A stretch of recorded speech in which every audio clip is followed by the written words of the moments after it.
Dostlar, makaron biznesinde ne edip başlasam kem, ne hile un ulansam kem, neme salsam kem deyip fikir ediyen bolsanız bu videonu doğruluğunu görmenizi dileyen dostlar. Görüp bilirsiniz doğruluğunu.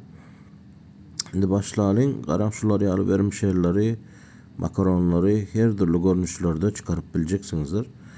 Bu makaronun üyünüzde arkayın çıkarıp bileceksinizdir.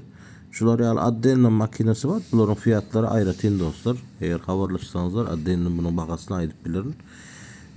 Her türlü bakası ütkeye özünün litrine göre. Yani bu makinenin bakası üstünün padaçı veriyanı var dostlar. Asla salı oturmayağız. Özünün şunu yani içine doldurandan sonra şuları yağlı yasap kaptaldı.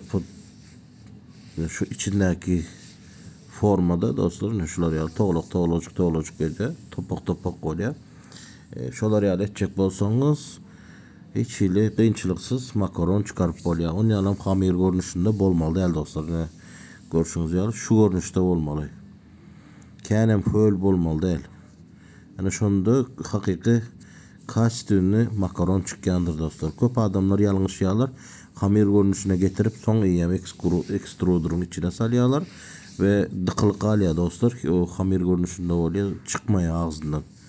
Şoň üçin şu yanlışları qaytalamamazlık üçin dostlar ne görküzdüm ne edip etmeliğini özünün aparatım var elinizle ne edip bilýäňiz dostlar birazcık wagt alýar elinizle ne edip bolýar ýöne.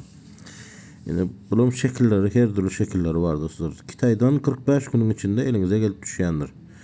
Yanında durup hamiri karıştıran makinenin öz bakası $800 dostlar. Makaron aparat bilen üstünde koyulan padaçısı var. Asla berip durýar özü. İçine atıp durýar. Onun öz bakası $1300. İsteseniz ekstrudur alıp bilýäňiz. Şu cihaz numaralarıyla men bunu havarlaşıp bilirsiniz dostlar. Başka da köp incelikler var. Onu size düşündürürüz.